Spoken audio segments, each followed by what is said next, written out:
Welcome to the Rim Break Rodeo. We hope this video helps.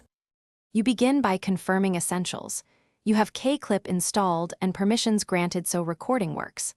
Once done, create a new project and pick frame rate and aspect ratio to match delivery.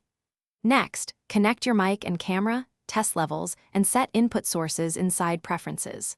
Finally, name the project, choose a Save folder, and press the Record Ready button so you can move instantly into capture without losing momentum. You now record short takes with intentional markers. Place scene markers as you go so you can find moments fast. Once captured, trim unwanted frames, split clips, and use transitions to smooth cuts. Make selective color adjustments and apply a preset to save time. Use the timeline zoom to fine-tune frames. Also, leverage keyboard shortcuts to speed editing. You'll save minutes per session.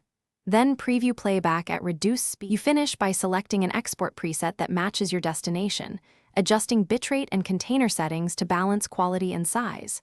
Once configured, name the file, add metadata, and cue the render. Make sure to verify the final file by playing it on a separate device. If rendering fails, free disk space, update codecs, or lower bitrate before retrying, this single troubleshooting step resolves most issues. Finally, upload or share directly from K-Clip to complete the workflow.